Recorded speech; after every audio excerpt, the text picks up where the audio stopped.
ito sarili kong gawa. Kasi kahit ano namang ilalagay mo na mga ingredients para sa power shots, bahala ka kung ano. So ito sa akin, you want to taste? You want to taste? No. No. But tanong ka ng tanong. What's this? What's that daw? What's that?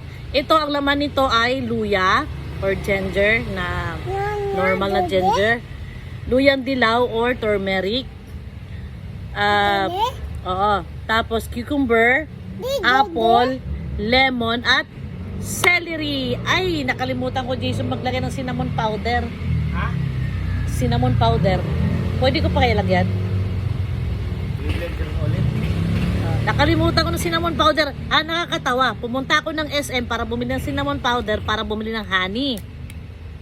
Nakalimutan ko ilagay ang honey. Hinabol ko na lang. Ngayon, naisip ko na naman yung cinnamon powder. So, next batch na lang, guys. Pag naubos ko to, saka ako maglalagay ng cinnamon powder. So, bahala kayo sa dami. Depende sa inyo. Kung gusto nyo ng medyo maanghang, damihan yung luya. Luyang native. Luyang native yan. Kasi siya ang nagpapaanghang. Kasi ang luyang dilaw naman, wala siyang anghang eh. Siya lang napakulay ito. Yan. Tapos ang celery, dapat damihan ko rin dapat ng celery kasi ang mahal. Ang mahal ng kilo ng celery. Kaya ang binili ko lang, 1/2. Ha? Yes, SM. So, ayun guys, kung sinong gustong gumawa ng power shot, iniinom to before breakfast and before dinner. Yes. What? This? Oh, this. Anong this? Toto? Ginawa ko to. Hindi ko buy sa SM. Ginawa ko to kagabi. Halika para makita ka. Oh. What's this daw? Oh, where buy?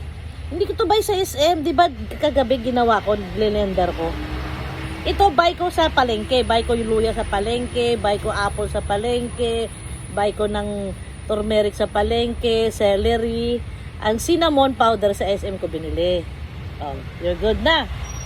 Diba? Hindi siya makontento. Hanggat hindi niya naunawaan at naintindihan kung ano bang nangyayari nito. Tapos guys, after ng power shots, nasasanay ako uminom ng tubig. Ayan. Itong tubig na to maligamgam to. Ito yung nakasanayan ko. Before anything else, ano mang ilagay ko sa aking tiyan, umiinom muna ako ng warm water. Yan. Bago ako magkape, bago ako kumain, anything na ipasok ko. So ngayon, dahil gumawa ako ng power shots, gumawa ako ng power shots, siya munang mauuna bago ako inom ng warm water. Ayoko nito. Jason, nasaan ang kotse? Ayan, akala ko mahuli. So, ayun guys, kung gusto nyo rin, more healthy, more strong, and long life, at iwas sakit, gawa na kayo ng power shots. Bye! Thank you for watching!